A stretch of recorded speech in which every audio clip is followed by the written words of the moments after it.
Welcome to Pick'em Pandemonium Week 2, a Brash Plus exclusive. Brash Plus, the hottest content at the highest prices. Thank you to all of our subscribers that are willing to shell out the $199 per month to keep us in business. It's well worth it. Now, as you can tell, I am by myself and I've got the old technology rigged up, having some technological issues. Brandon's having some hangover issues. Very jealous of what that man did last night. He went to a Pantera concert and just fucking rocked his little heart out. So I am coming to you solo today. Now I do have his picks. I have some parlay picks from Brandon that I'm going to throw in, but we cannot deprive our Brash Plus subscribers from a Pick'em Pandemonium because they are shelling out so much cash to subscribe to us. So without further ado, let's dive right in to week 2 after a horrible week 1 from Brandon and I, both finishing under 500 with our pick'em straight up. I did give you a few good bets, so hopefully if you listen and you put some bets in, they worked out for you. Otherwise, if you were just going straight money line using our picks, you got roasted. We both went 7 and 9. The two games we disagreed on, we split on those. He had the Packers, I had the Jets, who won despite losing Aaron Rodgers somehow. But we're hopeful for a better week 2. Week 1s are always tricky, like we talked about last time. So I'm hopeful week 2 can kind of turn it around for us. But we'll start off with our Sunday 1 o'clock matchups. The first one being the Packers, who are 1-0, going to Atlanta to face the Falcons, who are also 1-0. Their spread there, Falcons are 1-point favorites. The over-under is 40.5. Your money lines, Green Bay plus 110 and Atlanta minus 130. So Vegas has this as kind of a pick'em game. Now the line has moved a little bit since I jotted all this stuff down last night. So I think a lot of people are heading toward the Packers. I think it was plus 2.5 last I saw. So actually people are picking the Falcons in this one. Some key injuries to talk about: wide receivers Romeo Doubs and Christian Watson, along with running back Aaron Jones, are all listed as questionable. I haven't seen any updates, but I think Romeo's good to go. Christian Watson will likely be sitting out. Aaron Jones is kind of a coin flip. I don't know. Running backs and hamstrings are always dicey. Linebacker Quay Walker on the defensive side of the ball is also questionable. And on the Falcons side, cornerback Jeff Okudah has been upgraded to questionable from doubtful, and linebacker Troy Anderson is out with a concussion. Now, I personally think that the Falcons are going to need all hands on deck to slow down the Packers. They look like a well-oiled machine. Now, the Falcons defense is a little better than the Bears defense, who the Packers faced last week. But with all that said, I don't think they're super strong. And a home field advantage against the Packers doesn't mean much because Packers fans travel really well. They're going to be in the dirty South with the cheeseheads on. A little bit of degenerate data for you. If you were thinking about betting this one, the Packers are 41-26 against the spread under LaFleur, the best in the NFL since 2019, with a minimum of 40 games coached.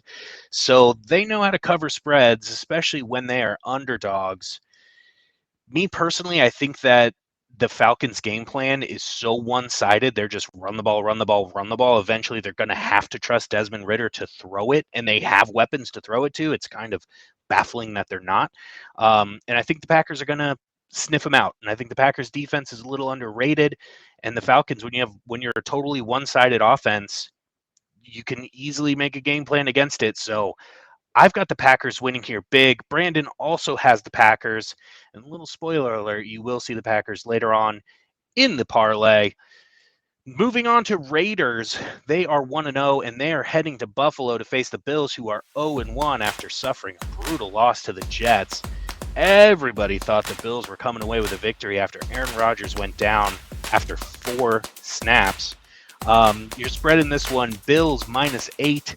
Your over-under is 47. If you're playing the money line, you can get Vegas big underdogs at plus 320. Or if you're going to parlay a few things, Buffalo minus 400 feels like a safe bet. Some key injuries to talk about. Wide receiver Jacoby Myers is out. He had a big game last week. Chandler Jones is still a piece of shit, as you know. I don't know why he won't come back, but whatever. He's got his own issues. Bills linebacker Von Miller still out. So that pass rush for the Bills, not looking great. I thought they would do more to get some pressure on Zach Wilson. They looked okay, but the Jets' offensive line is really bad. The Raiders have a better offensive line, better weapons, better quarterback than the Jets. But realistically, the Bills at home are not going to lose this one. A little bit of DGen data if you are going to bet this one. The Bills are 0-4 against the spread in their last 4 games on short rest. So if you're looking at the spread -8, you're going to need over a touchdown to cover. I don't know if I trust the Bills to do that, so I'm staying away from the spread. In fact, gun to head, I'd probably take Vegas +8 there. I think that's good value. You're over-under at 47. I'm probably leaning toward the under. But at the end of the day, the Bills are going to win this game. They're not going to start 0-2. And the Vegas Raiders overperformed a little bit last week. They got lucky. They got some breaks. They barely got out of Denver with the win. So I think the Bills are going to win.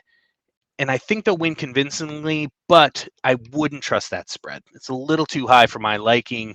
I've got the Bills. Brandon is on the Bills as well. Our next matchup, the Ravens at 1-0 are going into Cincinnati, who are 0-1 after suffering one of the ugliest losses of the week, normally losing 24-3 with your all-pro quarterback putting up 82 yards. You would say, oh, that's the worst beat of the week. Unfortunately, the Giants happened Sunday night. So the Bengals are looking to bounce back big. Right now they are 3-point favorites over the Ravens. Their over-under is 46.5. If you're a moneyline bettor, Baltimore, you can get +140. Cincinnati -165. Some key injuries. Ravens center Tyler Linderbaum and offensive tackle Ronnie Stanley are both out from that offensive line. Cornerback Marlon Humphrey is still out with a foot injury, and Mark Andrews is listed as questionable, but my sources say he will likely suit up. My very dependable sources.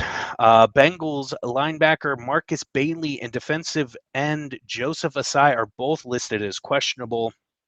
So some injuries there on the defense for the Bengals that are hoping to slow down the rushing attack of the Ravens, who are going to be missing J.K. Dobbins, but they're deep at running back, and their quarterback is probably one of the best running backs in the league. So I think here, if you're looking at injuries, the biggest red flag for you is going to be that Ravens offensive line. How are they going to move the ball? How are they going to protect Lamar Jackson? He's going to be running for his life the entire game. So if you're looking at rushing props for Lamar, I don't know. I'd expect him to have at least 80 yards and probably a rushing touchdown. But the wide receivers for the Ravens, I'm kind of low on them. I don't think he's going to really have time to pass. Bengals are going to be fired up for this. I mean, they just got embarrassed by the Browns. They're going to really want to come in and make a statement here. So before we make our picks, a little fun stat for you. Baltimore is 10-1-1 against the spread as a regular season underdog, and they're 8-4 outright in that time with Jackson at quarterback. So Ravens, they don't like being told that they are not going to win this game, but I don't think they're going to have any way to get a win here in Cincinnati. I've got the Bengals winning. I've got them winning pretty convincingly. I think they will cover the 3 points, and I think it will be an under game because the Ravens are just going to struggle to move the ball. So I would go Bengals -3, under 46.5 points. And of course, I have the Bengals straight up. And Brandon, go figure, has the Bengals as well. Moving on to the Seahawks at Lions. Seahawks 0-1 with that awful loss at home against the Rams. The Lions 1-0 after an impressive showing in that season opener in Kansas City. So impressive that they are -5 favorites And the over-under there is 47.5. If you are a money line better, you can get Seattle plus 185 and Detroit minus 225. This is a very interesting matchup, very intriguing, and one that I really don't know which way it's going to go. This to me is a coin flip, so, if you're looking at betting it, getting plus 185 for a coin flip usually is value. But a lot of people are high in the lines, including myself, but let's look into some injuries before we go too much further. The Seahawks offensive tackles Abraham Lucas and Charles Cross are out for Sunday. On the defensive side, defensive end Mike Morris and Jamal Adams are both out. Linebackers Devin Bush and Boy Mafe, that's right, Boy Mafe are questionable. On the Lions side, cornerbacks Khalil Dorsey and Emmanuel Mosley are out, along with defensive end Josh Paschal. So a lot of injuries in this game, especially you got to be alarmed with the Seahawks missing both of their tackles against that Lions pass rush. Aiden Hutchinson and his smoking hot mom, he's going to be feasting. This is tough. This is a really tough spot for Seattle. If you want a little help in making your pick, the Seattle Seahawks have they have gone under the total in 5 straight games. So betting-wise, under might be a safe play here. You've got Seattle really struggled last week against the Rams, who should be one of the worst teams in the league. The Lions, a little bit of rest, having played on Thursday night. I think I'm leaning Lions here, but I could go either way on this game. Lions having a little bit of a home field advantage there in Detroit. They're pretty fucking loud in the Motor City. Seattle going 0-2, though, just doesn't feel right. I had them, making a run in the playoffs this year, so it would be shocking if they go 0-2, but I'm high on the Lions. They're at home. I'm picking the Lions to win this game, staying away from that spread. It's a stinky number. I don't really like it. Lions -5, dicey. But if I'm doing a money line parlay, I'm putting Detroit in there most likely. Brandon also has the Lions in this game. So right now we are, 3 for 3, matchy. Next up, we've got the 0-1 Chargers going to Nashville to face the Tennessee Titans, who are also 0-1. Your spread right now, Chargers -3. Over-under is 4.5, which, if I were you, I would hammer the over. I think it was 41.5, but I can double-check that. Fucking idiot. Money line, the LA Chargers are -145, and Tennessee is +125. Some key injuries to keep an eye on here. Running back Austin Eckler, doubtful after not practicing all week. Joey Bosa, the all-world pass rusher, is questionable. Titans offensive tackle Peter Skoronski and wide receiver DeAndre Hopkins are both questionable. Cornerback Christian Fulton is also questionable. So I don't know here. This is a really tough game. This one might be my biggest stay away game of the week. You heard it here first. I hate this line. I hate this game. It feels like a trap, because if you told me before the game, what's the line, I probably would have said like Chargers 6.5 or something. So anytime you come back and you see it so much lower, Vegas knows something. And I'm sick and tired of falling for those. So it feels like an under game. It feels like a low scoring game. It feels like kind of a grudge match, punching back and forth. I don't really know which way to go here gambling wise, so I'm probably staying away from it. But if you were a total degenerate and you just had to bet it, the Chargers are 8-1-3 against the spread in the past 12 meetings with the Titans, and you would imagine that they'd want to come back and really show the world that they're an actual team after just getting the score run up on them in the Miami game. Now, they kept it close, obviously, but they gave up way too many points for how many studs are on that defense, and a defensive head coach, which just blows my mind. Brandon Staley, you are on the hot seat, my friend. So they need a win this week. I'm picking the Chargers. Brandon's also picking the Chargers. So we're 4 for 4. But as far as betting wise, man, I am staying away from that. Next up, we've got the 0-1 Bears on the road at the Buccaneers, who are 1-0 after shocking me, shocking quite a few people, going on the road up to Minnesota and beating the Vikings in their house. So with that win and the home field advantage, the Bucs are 3-point favorites here against the Bears. Your over/under is 41.5. If you're a money line bettor, Chicago plus 125, Tampa Bay minus 145. This one really dragged me through the mud. I don't know which way to go. I don't know who the Bears are. They looked awful against Green Bay. Their defense was just non-existent. Jordan Love was doing everything he wanted to. In Tampa Bay, they went up there and just shocked Minnesota. I still don't buy them. I still am having a hard time buying them. This game, I'm letting my biases get the best of me. But before I make my pick, let's do get some injury updates here. Bears cornerback Josh Blackwell is doubtful, and the Bucs linebacker Savakia Dennis, defensive tackle Khalija Kancey, and cornerback Carlton Davis III are all ruled out. So just names alone, Bucs are missing 3 absolute banger names. But I don't think any of those players are really going to be the difference maker. I think the difference maker is going to be, can Justin Fields throw the ball successfully and not just run for his life and scramble to try and make something happen? Can the Bears put together a game plan that he can succeed in on that offense? Because right now their game plan is, hey, Justin, go save us, please. Run around, make plays, be Michael Vick. And he's not. He's young. He needs a better game plan. Dump it down, short passes, designed runs. They have it in them.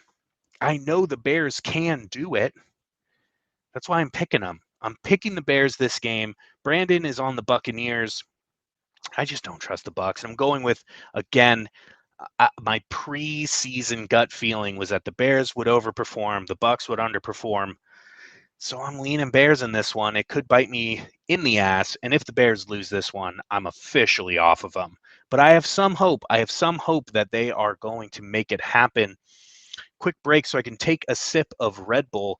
Not a sponsor, but please, Red Bull, if you're listening, go ahead and sponsor an episode. We would love that. We'll take that call. Moving on to the Chiefs at Jaguars. This is probably the game of the week. Chiefs 0-1 after a really surprising game at home against the Lions to open the season. Now, they didn't have Chris Jones. They didn't have Travis Kelce. Those are all the excuses being made for them. And they're having to go on the road to the Jacksonville Jaguars, who are 1-0. Had a great season last year and are looking to keep it going. Right now, your spread is the Kansas City Chiefs minus 3.5 points. Kind of a big line there for a road team against a really solid squad. You're over under 51.5, which is the highest spread. I'm sorry, the highest total of week 2. You're playing the money line Kansas City minus 180 and Jacksonville at home plus 150. Decent value there.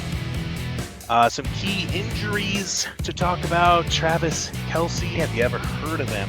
He's questionable, but he's going to play. Running back Clyde Edwards-Helaire is also listed as questionable after being unable to practice on Friday. I don't know if he'll be the game breaker that, he's not going to be the difference between the Chiefs winning or losing, but always good to have weapons when you're going up against a high-powered offense like Jacksonville. The Jaguars are going to be without their cornerback Gregory Jr. and safety Antonio Johnson. They are both out, so injuries to your secondary when the Chiefs come to town, not ideal. The Jaguars are 5-0 outright as home underdogs under Doug Peterson, including the playoffs, so they don't like to go into Duval and be told, hey, this team coming in here is better than you. They are favored. The Jaguars say, this is our house. We run this shit. We are going to win this game. So with all of that said, I'm picking the Chiefs because they are the better team and they are going to bounce back big. The reasons that they lost were because Travis Kelce and Chris Jones were not there, and the receivers had bricks for hands. So I'm on the Chiefs. Brandon's on the Chiefs. I think you can bet this one comfortably for Chiefs. Maybe not the hook. Maybe tease it down a little bit so you're under that 3.5, because it could end up being a field goal game. Jacksonville does feel disrespected with this line, but at the end of the day, man, the Chiefs are not going to go 0-2 with a fully healthy squad. I'm sorry. It's just not going to happen. Bet the Chiefs. Bet them confidently. I like a big bounce back for them. Next up, we've got the 0-1 Colts at the 0-1 Texas. The 0-1 Texans, I should say. This is definitely the game of the week. This is the one to look out for.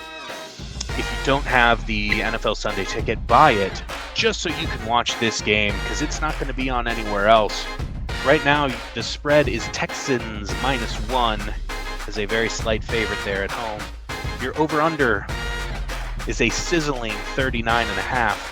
If you're playing the money line, you can get Indy at even money or +100, and Houston -120. So basically, it's a coin flip. I think Vegas looked at this and said, we don't have any fucking idea. You guys flip a coin, go nuts, so we're not touching this one. Some injuries to look out for. The Colts tight end Drew Ogletree and offensive guard Quentin Nelson are both questionable. And the running back Evan Hull, who I've never heard of, is placed on IR. For the Texans, offensive tackle Laramie Tunsil is questionable. Safeties Jimmy Ward and Jalen Petrie are both out. Rookie quarterback CJ Stroud is questionable after being limited in practice with a shoulder injury. I meant to check this before recording today. I do not know if he's going to play or not. My gut would be that he would. He'd gut it out. But you never know. They might want to just bench him. You don't want to hurt your rookie, number 2 pick. So, yeah, that's a tough one. Keep an eye on it. Before you bet this one, maybe look if CJ Stroud's going to play or not. A little DGen data for you. The Colts are 1-6 against the spread against divisional opponents since the start of last season. So really strong stuff from Indianapolis. I've got the Texans in this one, mainly because they're home, mainly because I was a little higher on them. But last week, if you asked me who played better, I mean, the Colts gave Jacksonville a game right up to the end, and the Texans looked like absolute poo against the Ravens. So I kind of think that the Colts might be a better team than the Texans right now, but I don't trust them enough on the road to really win anywhere. So give me the Texans for this one. Brandon also has the Texans. I think it's a big bounce back game for them. And that is our last game of the 12 o'clock slate. So before we get into the afternoon slate, I'm going to drink some water and some Red Bull, and we're going to edit this part out. All right, in the afternoon slate of games, the first one we have is the 49ers at 1-0 at the Rams, who are also 1-0. This is a surprisingly interesting matchup. If you had told me a couple weeks ago that this matchup would be intriguing as it is, I would have laughed at you. I'd have said, dude, the 49ers are going to beat them by 20. No chance in hell. The Rams are one of the worst teams in the league. But then the Rams go up to Seattle and stun the 12th man in their building and just put a hurting on the Seahawks, who I thought were going to be a formidable foe. The 49ers went into Pittsburgh and beat the brakes off of the Steelers, but we expected them to do that, right? Well, most people did. Brandon and I picked the Pittsburgh Steelers in that game, but we won't talk about that. I think the 49ers are consensus top 3 to 5 team in this league, and the Rams were going to be a bottom dweller, but I don't know. This game, let me tell you, really confused at how to go. The 49ers are 7-point favorites. Your over-under is 45.5. If you're betting the money line, San Fran is -350, and the Rams are +280. Stinky lines here. I do not know how this one's going to go. Maybe some injuries will help sway me one way or the other. The cornerback for the 49ers, Samuel Womack III, has been ruled out. So that's a game changer. And the Rams breakout wide receiver Puka Nacua listed as questionable after a limited practice Friday. Now, I did see this morning, I think he's going to play. But man, he was awesome with Cooper Kupp out. I think he caught like 15 passes or something crazy. Maybe had 15 targets, I don't know. But both those guys, Tutu Atwell and Puka Nacua, such a fun combo to say and fun combo to watch. So if he doesn't play, that's obviously huge for the Rams. They need all hands on deck to put some points up against the 49ers defense that just fucking shut down Pittsburgh and just looked all world like they did all last year. So I had the 49ers.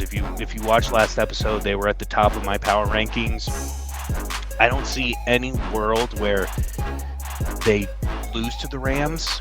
But this line, I just do not trust it for whatever reason. I cannot bring myself to bet the spread. I can't figure out this over-under. I don't know if it's going to be, such a blowout that the 49ers win like 32-7 and the under hits, or if it's going to be a shootout and the Rams have just found their groove, kind of like they did last week, and move up and down the field efficiently. I don't know. I do not know. I'm not touching any sort of bets with this game. But if you were going to bet this game, you'd probably want to know Brock Purdy is 8-1 outright and 7-2 against the spread as the 49ers starter. So the young kid can fucking cook it up. And I think his only loss was when he got injured in the divisional round, right? Or was that the championship game? Anyway, the young kid is a stud. He wins. They will win this week. I have the 49ers picked. Brandon has the 49ers as well. Toss that money line into a parlay, but stay away from the spread. I don't know. I wouldn't touch that with a 10-foot pole. Moving on to one of the more exciting matchups this week. The 0-1 Giants are heading into Arizona to face the 0-1 Cardinals. Right now, the Giants are 4-point favorites, and your over-under is 39.5. If you're playing the money line, New York Giants are -210, and Arizona is +175. Some injuries to talk about before I fucking get on my soapbox and rant about this team. All-world left tackle Andrew Thomas is listed as questionable. Wide receiver Wan'Dale Robinson and linebacker Azeez Ojulari are both doubtful for this game. Cardinals linebacker Josh Woods and defensive end L.J. Collier are both out. And defensive tackle Leki Fotu, that's right, Leki Fotu and Budda Baker are both questionable. Now, obviously the Cardinals have a names advantage there. But the Giants, man, if Andrew Thomas doesn't play, we're in trouble. We need that guy. He's our only reliable offensive lineman protecting Daniel Jones, even though the Cardinals' pass rush is, I would say mediocre, but I think they sacked Sam Howell 6 times last week. We need Andrew Thomas because the right side of our O-line is fucked. If we lose our stud on the left side, could be a very long day, and the Giants absolutely must win this game. If the Giants do not win this game, it's time to start having a conversation about Caleb Williams. And I hate saying that as a Daniel Jones supporter, but realistically, you can't get absolutely shellacked and embarrassed like you did Sunday night against the Cowboys and then come back and lose to what most people believe is the worst team in the NFL without at least having those conversations about drafting a quarterback and just taking a fork and knife and eating Daniel Jones's nice $160 million contract. So I don't know. I feel very comfortable and confident in the Giants bouncing back this week, but much more nervous than I thought I would be heading into this season. Now, the Giants are 6-0 against the spread after a loss under Brian Daboll, so we are a bounce-back team. I don't think there's any way you lose 40-0 and don't play your hearts out the next week. So not an ideal to be on the road for actually a double road trip because they're staying out west to face the 49ers on Thursday night. So I don't know if that's playing with them at all, but I feel comfortable with the Giants. I'm picking the Giants. I'm taking the Giants spread also. Over under at 39.5, that's a great line. Probably staying away, but gun to my head, probably betting the under. I just think that the Giants have to bounce back. They know they have to bounce back. They're going to bounce back big. Um, Man, it's just if we lose this one, guys, if we lose this game, I might quit the podcast. I might quit everything. I don't know. It's going to be such a devastating loss, but I've got my hopes up. I've got them up. That's usually not a great thing, but I've got them up in the sky. Next up, the Jets 1-0 at the Cowboys 1-0. Man, this would have been such a good matchup if that man Aaron Rodgers didn't just blow out his Achilles, because that Jets defense looked phenomenal, and the Cowboys defense obviously made short work of the Giants. So this would have been a defensive matchup for the ages, storyline wise, right? With Aaron Rodgers on the other side of the ball. I still think that it'll be a tremendous defensive battle between these two teams. The Cowboys are 9-point favorites in this game. It's awfully high. And the over-under is 38.5. Now, the Jets' money line at plus 320 reeks of value. And Dallas minus 430 kind of stinks, but at the end of the day, Zach Wilson against that Cowboys defense, yikes. Big, fat yikes. Some key injuries to talk about. The Jets kicker Greg Zuerlein and running back Breece Hall are both questionable. And quarterback Aaron Rodgers will likely be entering a darkness retreat on Sunday. For the Cowboys, right guard Zach Martin and wide receiver Brandon Cooks are both questionable. Offensive tackle Tyler Smith listed as doubtful, along with safety Donovan Wilson. So here's the deal, Cowboys. You got to make sure your offensive line is coming correct against that Jets pass rush. This game could go either way in my mind. I know that's crazy when you're talking about a Cowboys team that just won 40-0 and a Jets team that lost their Hall of Fame starting quarterback. But in my mind, this is just defense versus defense, and I don't think there's a clear advantage on either side. The Cowboys have a better pass rush.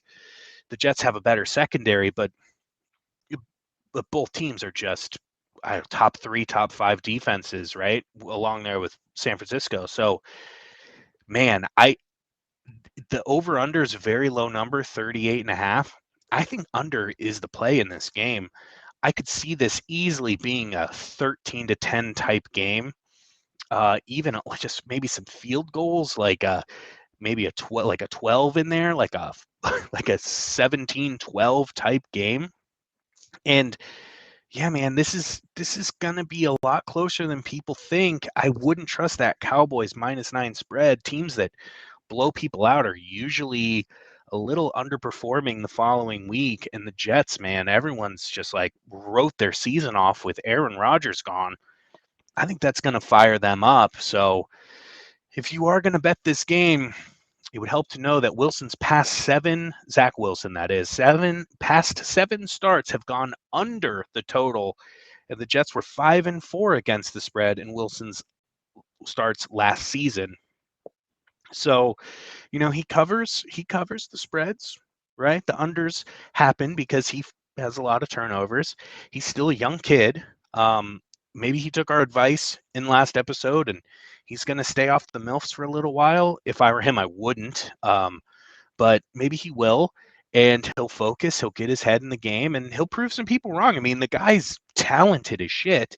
His only issue is, he tries to force it too often and forces too many bad turnovers. So I think the Cowboys come away with a win. Brandon has the Cowboys as well. So we're just on the same page with all these games.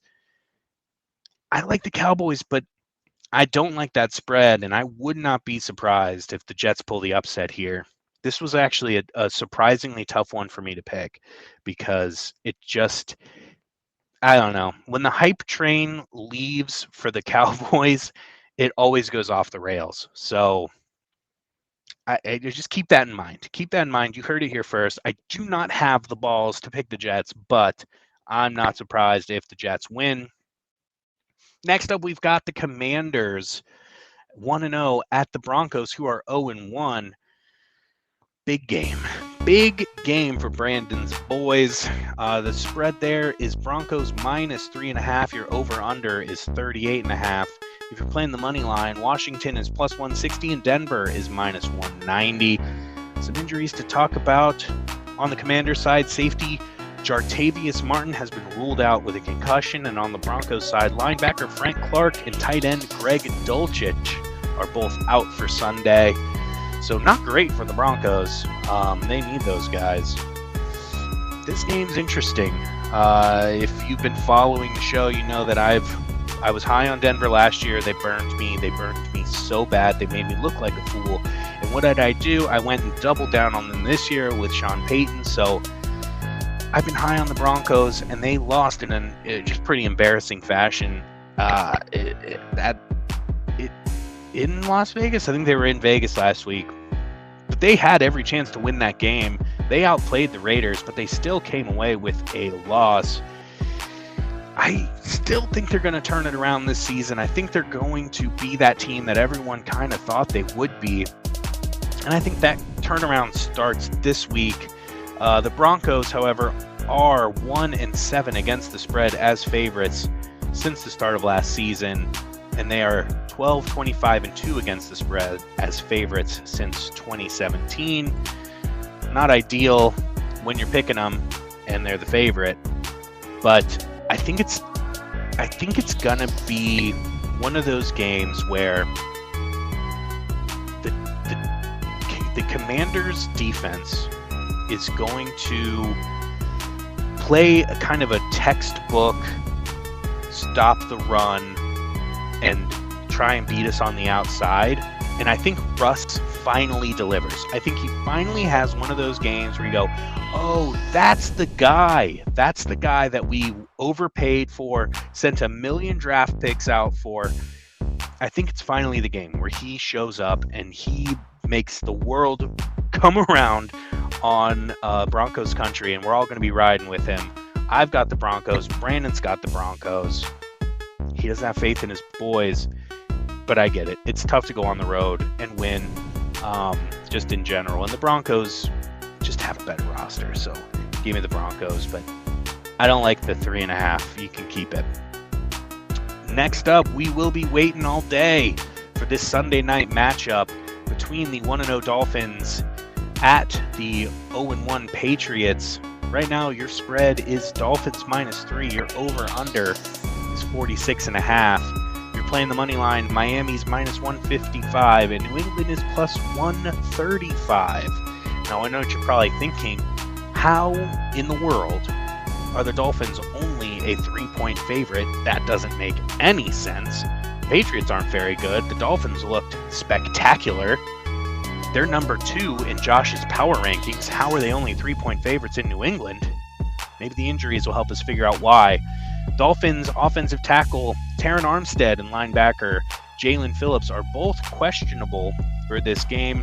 And on the Patriots side, their offensive guards Cole Strange and Mike Onyenwu are both questionable, along with offensive tackle Trent Brown. Some big problems on that O-line for the Patriots. In addition, wide receiver Devontae Parker and Jonathan Jones are both questionable. So a lot of injury issues for the Patriots. That's tough. You don't want to have to be dealing with that when you've got that high-powered Dolphins offense coming to town. Now, the Dolphins did give up a lot of points on defense, but that was on the road in Los Angeles against the Chargers, who are a high-powered offense themselves. I love what the Dolphins are doing. They're the most creative offense that I've seen in a while. I watched this morning, I watched just someone break down the way that they have Tyreek Hill in motion. Like, it almost looks like arena football where you can kind of get a running start. Like, they're doing some really cool things. And I think Mike McDaniels is going to be that young hotshot coach that everybody kind of fawns over, kind of like Sean McVay a few years ago. So I really like the New England Patriots to upset the Dolphins in this game. I just think all the hype train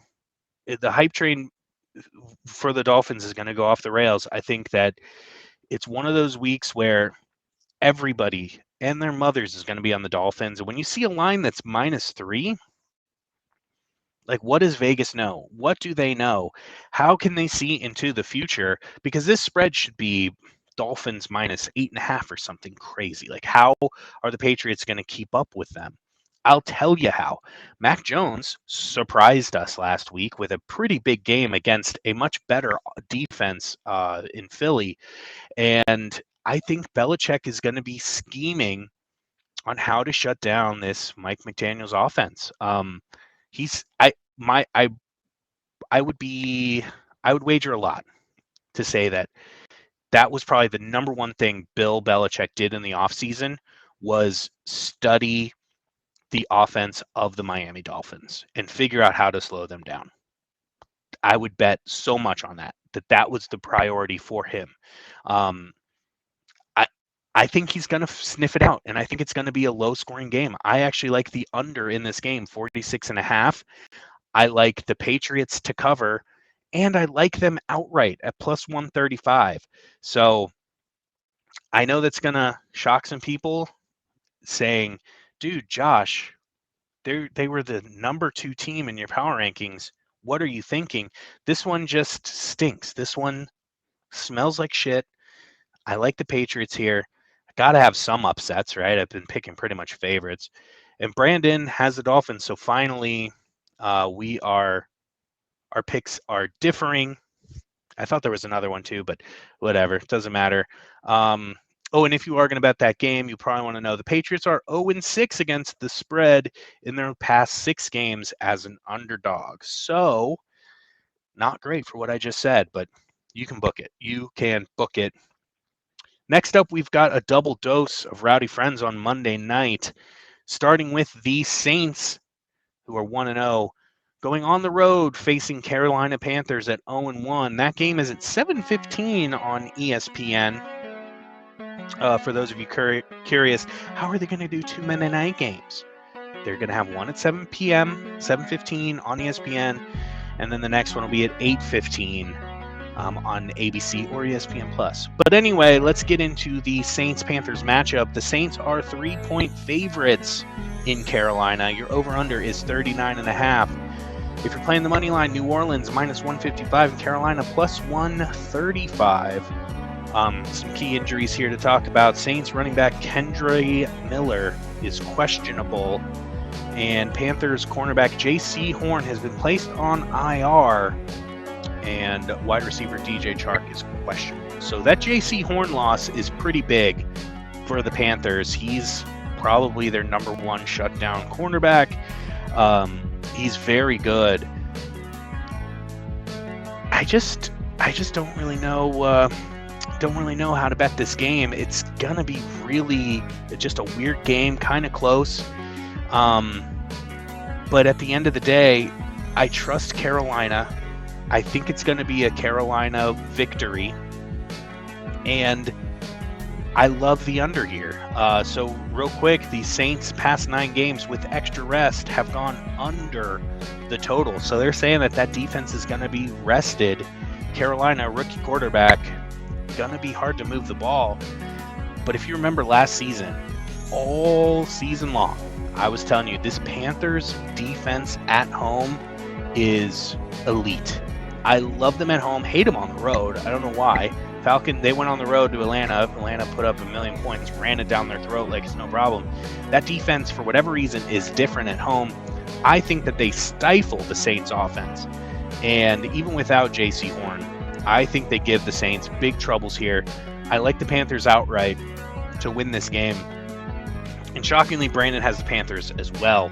I thought for sure we would differ on this one, but to me, it just feels right. It feels like the Panthers are gonna even it out with the Saints, and this division is gonna be just a tight race all year long. And look for Bryce Young to get his first win. I don't know if he's gonna have a big game, but look for him to get that first win. And then the last game of this slate for week 2 is the Browns, who are 1-0, at the Steelers, who are 0-1. This one again is at 8:15 on ABC or ESPN Plus. So if you have two TVs, you can watch them both. How exciting is that?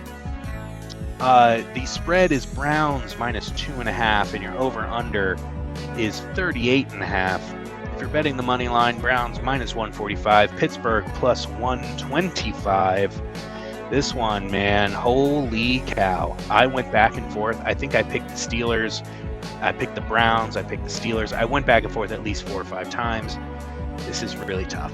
Really, really tough. In your injury report, defensive tackles for the Browns, Siaki Ika, Shelby Harris, and Maurice Hurst II are all questionable, along with offensive tackle Jedrick Willis Jr. and safety Juan Thornhill. On the Steelers side of things, defensive tackle Larry Ogunjobi and running back Anthony McFarland Jr. are questionable. Wide receiver Deontay Johnson is doubtful. So I don't know, man. The Browns, they had that pass rush going all day against the Bengals, but it looks like half of their defensive tackles are out. Questionable. So I don't know. Maybe Kenny Pickett has some time to throw. Maybe they get some movement going on the Browns. Mike Tomlin is 5-1 against the spread against Kevin Stefanski. Maybe the Browns just played the Bengals really, really well. They have their number. They have Joe Burrow's number for sure. I think this is going to be a bounce back game for the Steelers. I think the Browns they outkicked their coverage last week, not literally, figuratively. And I think the Steelers are going to be coming off an embarrassing loss. I mean, God, imagine being in a locker room with Mike Tomlin for a week after that loss. Yikes. The 49ers just blew them out. I like teams coming back big after a blowout, and for that reason, I have the Steelers coming away with the dub as underdogs. And this will shock you. Brandon has the Steelers as well. He's not as high on the Browns as I've been all year, but both picking the Steelers as an upset pick here at the end of the week. I really like that one. I like the Steelers to bounce back big, and the Browns. Who the fuck are the fucking Browns? Anyway, let's move on. Get into our Brash parlay. Say make money, money, make money, money, money. Make money, money, make money, money, money. All right, that's right. It's time for the Brash parlay. 6 picks, 2 favorites, 2 coin flips, 2 underdogs, and Brandon did send some picks in his absence, so we're going to play them all. Last week, we did have a rough showing. I think we went 2 out of 6. The only 2 that hit were our favorites, so that is not what you want to see, but who the fuck had the Bucks going into Minnesota and winning? Who had the Rams going into Seattle and blowing them out? I think we can give ourselves a pass. The unexcusable one is my Giants money line pick. Thank God we didn't go 5 in a row before that Sunday night game, and we were, our parlay hinged on it. But we've got a bright future ahead of us. We are going to turn this thing around starting this week. And starting with Brandon's favorite this week is the Cowboys money line at home against the Jets minus 430. I have no qualms with that. I mean, Zach Wilson, what more do you say about that guy? He just has so many turnovers. And the Cowboys at home feeling good after that win. I do think it's going to be a closer game than people expect, but I don't see the Jets going into Dallas and winning. So let's hope that just kicks us off with a dub. And for my favorite, I've got the Bengals money line at home against the Ravens at minus 165. I think this is a big bounce back week for the Bengals. They got absolutely embarrassed by the Browns. Teams that get embarrassed usually come back, play strong.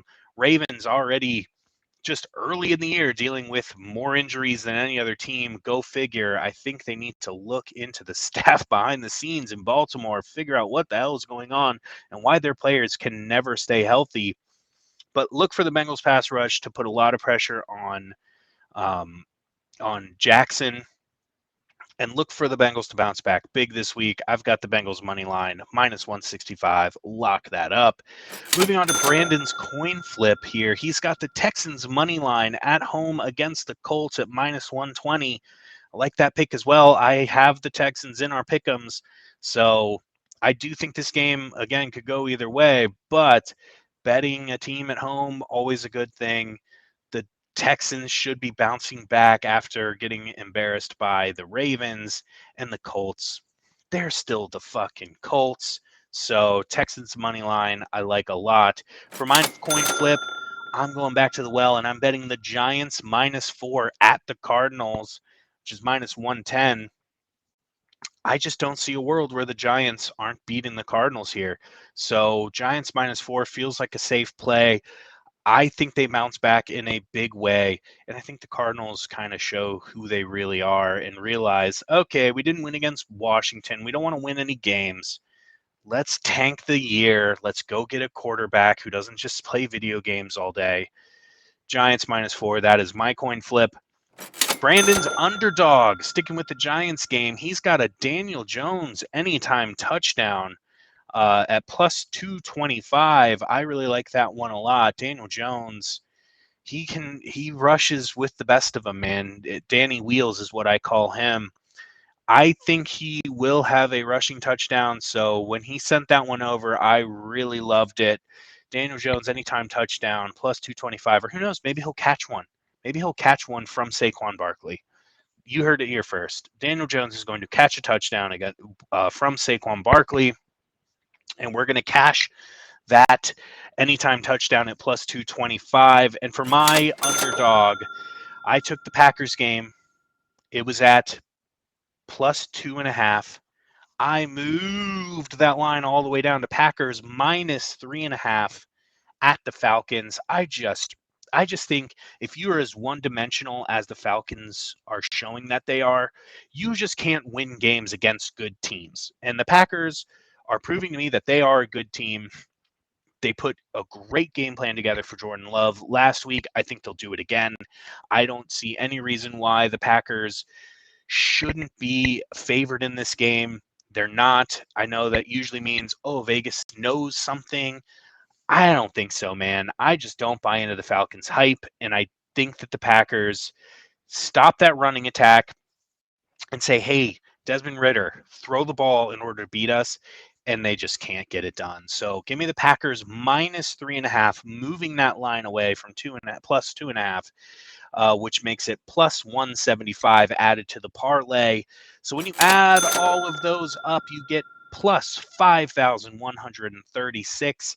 You take a $6 bet, that's $1 per pick, as is tradition.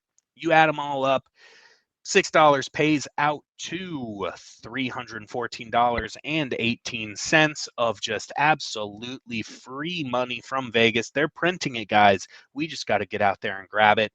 So that's our parlay for the week. I really like it. What I don't really like is recording these by myself. I hope it turns out okay because, man, that's a lot. That's harder than I thought it would be.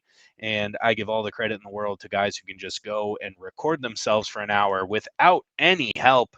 God bless, Godspeed. I'm fucking out of here. Time to go watch some college ball. Peace out.